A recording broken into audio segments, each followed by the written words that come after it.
शीतला माता की पूजन का विधान है, उस विधान में कोई गर्म चीज की महत्वता नहीं है क्या? कोई गर्म चीज की महत्वता?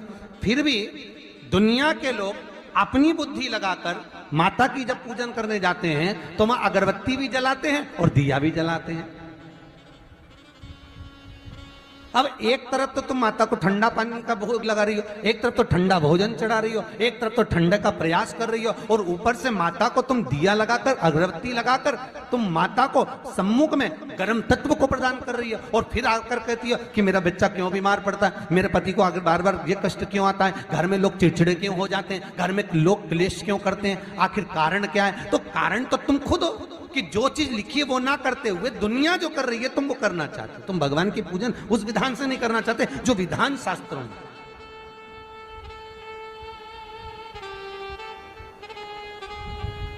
जो शास्त्रार्थ विधान कहता है। महाराज, शीतला माता की पूजन में कहीं ऐसा लिखा है कि तुम दिया लगाना, अगरबत्ती लगाना? शीतला माता की पूजन में लिखा है 1 लोटा पानी लेना, उस जल में पुष्प आदि लेकर माता को ठंडा भोजन का सुंदर भाव से माता का स्नान कराकर पूजन करना, अर्चना करना, कुंकू, चावल, रोली, मोली जो चढ़ा सकते हो, चुनरी, वस्त्र आदि जो चढ़ाना हो चढ़ाओ। पर यह नहीं लिखा कि तुम दिया भी लगाना कि अगरबत्ती भी लगाना, क्योंकि गर्म तत्व वहां चाहिए। माता वो शीतल है, शीतला। और अगर तुम दिया लगा भी रहे हो, मान लो दिया अगर तुम लगा भी रहे हो तो उसके सम्मुख ना लगे, उससे दूर, बहुत दूर। शीतला माता की पूजन होती है ठंडे समय में, शीतल समय में। शीतला माता ने ये नहीं किया कि रोटी बना के उठो और थाली लेके लाइन में लग जाओ। तुम देखना, शीतला माता की पूजन करने लोग जाते ना शीतला सप्तमी, शीतला अष्टमी पे, बस 11 बजे तक तो रोटी बनाती रहेगी, सामान बनाती रहेगी। 1-1.5 घंटा में ठंडा हुआ, 12:30 बजे उठ के सीधे लाइन में लग जाएगी, जल्दी से पूजन करके सो जाऊंगी, काम खत्म। शीतला माता ने भी सोच लिया, बस तूने मुझे बेवकूफ बनाया, अब रुक जा। 11 बजे तक भोजन बनाया, 10 बजे तक भोजन बनाया, 1 बजे रात को लाइन में लग गई पूजन करने के लिए। 1 बजे रात को न जाने किसने पहला दी कि 1 बजे रात को लग जाओ लाइन में, सुबह तक पूजन करके अपने घर आ जाओ, फिर आराम से आके सो जाओ। अब इतनी जल्दी क्या है भगवान के पूजन की? माँ की पूजन करने जा रहे हो, माता से लाड़ लड़ाने जा रहे हो, अपनी माता से अपने दिल की बात कहने के लिए जा रहे हो, अपने स्नेह की बात कहने के लिए जा रहे हो, तो धीरे धीरे प्रेमवश आनंद से माता की आराधना शीतल समय में, ठंडे समय में। ठंडे समय का मतलब है भीतर से ठंडे होकर, अपने भीतर से ठंडे होकर। अब अपने भीतर तो ठंडा ही है ही नहीं ना, जल्दी जल्दी चलो। और आधी बहुत पतली खुशी है और और ये कितना बड़ा कपड़ा थाली पे ढाक ढुका के लाइन में खड़ी है शीतला माता। शीतला माता, या हाथ में लोटा या हाथ में थाली, और इतनी देर में पड़ोसन निकल के बाजू में से जा रही थी और लोटा थोड़ा सा ढुल गया। अब यहाँ शीतला माता की पूजन करनी आई और ये हो गई चंद्र घंटा। लोटा जरा सा ही पानी का झलका, देख के नहीं चल सकती।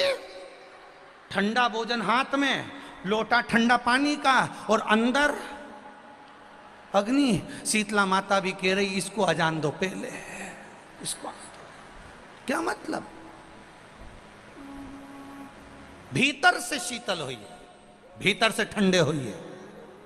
चित्त, वृत्ति, मन जब भीतर से शीतल होगा, ठंडा होगा, तो मेरी शीतला माता, तुमने पूजन करा ना करा, मेरी शीतला माता प्रसन्न हो जाएगी। बस भीतर से शीतल होइए, ठंडे होइए भीतर से। एक शीतल आरती होती है, मेरी जीजियों बड़े सावधानी से सुनिएगा। एक शीतल आरती होती है। कभी अगर तुम्हारे जीवन में अगर कभी तुमको ऐसा लगे कि रोग बड़ा भारी हो चुका है और बहुत भारी रोग मुझे घेरता जा रहा है, या डॉक्टर को दिखाने जा रहे हो और तुम्हें ऐसा लग रहा है कि डॉक्टर कोई बड़ी बीमारी बताएगा, तो उस समय पर शीतल आरती का प्रयोग करें।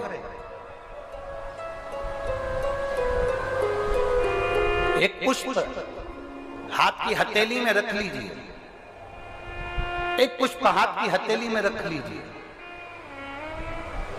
और यहां तक शास्त्र कहता है अगर हो सके तो आंकड़े का अगर पुष्प मिल जाए, तुम्हारे यहाँ क्या बोलते हैं उसको, मंदार का फूल, आंकड़े का फूल, अकौए का फूल, जो शंकर भगवान पे चढ़ता है, छोटा सा होता है, घुंघरू जैसा होता है वो, उसको तुम्हारे यहाँ क्या बोलते हैं हरियाणा में? आंख का ही पुष्प बोलते हैं। आंख का पुष्प मिल जाए तो ज्यादा अच्छा है।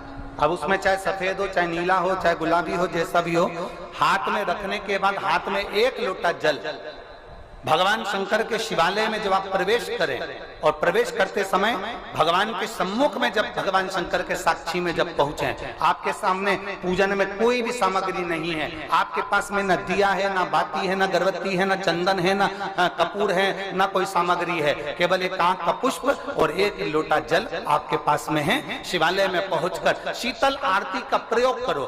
11 बार भगवान शंकर के 11 रुद्रों का स्मरण कर कर जब 11 बार शंकर के शिवलिंग के ऊपर से नीचे तक वो कलश को जब घुमाया जाता है और घुमाने के बाद वो आंख का जो पुष्प है वो अशोक सुंदरी वाली जगह पर समर्पित कर कर भगवान शंकर को जो जल चढ़ाया जाता है, जो जल समर्पित किया जाता है, डॉक्टर भले तुमसे कह रहा हो कि तुम्हें बड़ी बीमारी के चांस हैं, आप जाकर एक बार चेक कराना, तुम्हें वो बड़ी बीमारी निकलेगी ही नहीं, उस रोग से तुम मुक्त हो। इसको शीतल आरती का प्रयोग किया गया। ये शीतल आरती, इसको शीतल आरती कहा, शिव की प्राप्ति का, एक रोग से मुक्त होने का। अब आपसे कोई कहे कि ये शीतल आरती का प्रयोग सबसे पहले किसने करा, तो आपको ध्यान लगाना है इस प्रयोग को, सोमनाथ जी की कथा का स्मरण करिएगा, सोमेश्वर की कथा का स्मरण करिएगा। नीम के वृक्ष को स्वयं देवी का प्रतिबिंब माना जाता है, नीम के वृक्ष को स्वयं माता का प्रागट्य उत्सव माना जाता है, नीम के वृक्ष को स्वयं देवी का भाव वर्णित किया जाता है। और बहुत सुंदर बात है महाराज जी, जिसके शरीर में माता निकल गई हो, दाने दाने पड़ गए हो पूरे शरीर में, बुखार भी बहुत तेज आ रहा हो और पूरे शरीर में माता जी निकल गई हो, एक लोटा पानी जिसके शरीर में माता जी निकली है उसके पास में रख दो और वो पानी उठाकर नीम के पेड़ में उस व्यक्ति के ऊपर से 7 बार उतार के नीम के पेड़ में डाल दो।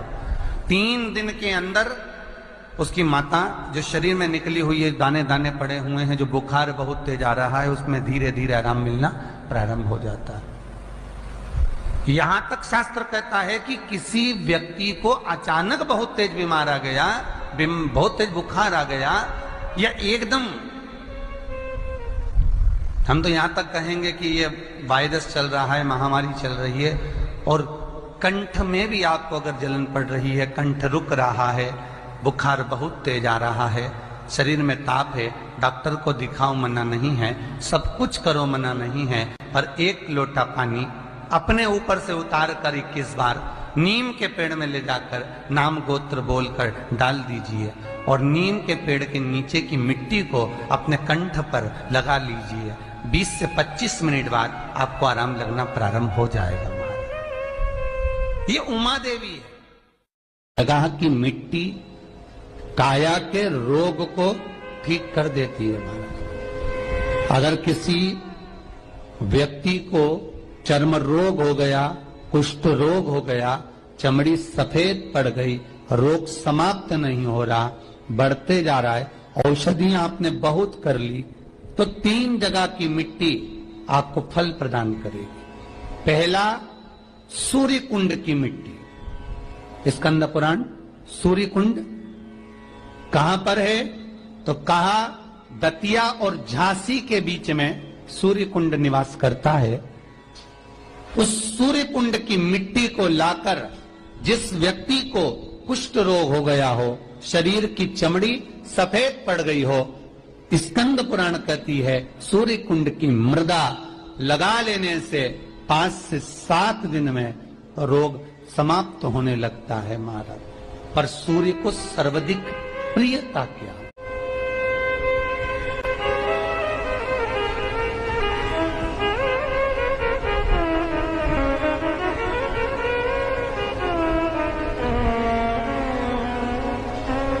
सर्वाधिक प्रियता सूर्य को क्या? क्योंकि सूर्य तपता है, तो उस तपन को मिटाने के लिए सूर्य देवता के शरीर पर गाय का घृत मला जाता।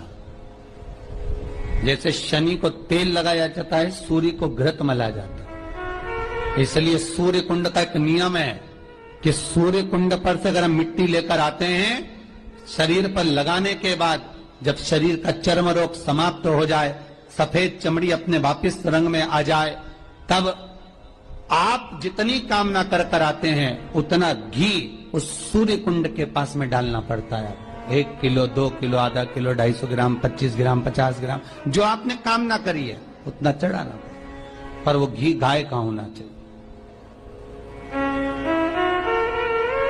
और उस घी का प्रयोग कोई नहीं कर सकता, इसलिए गाय का होना चाहिए। और उस घी का प्रयोग कोई नहीं कर सकता, इसलिए आज भी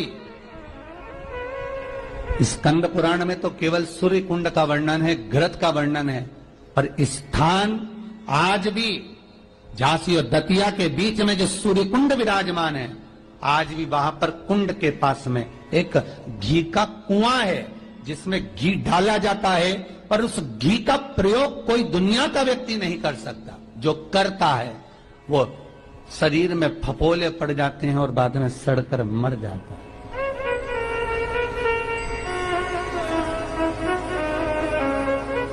घृत है, प्रगंध नहीं, घृत है।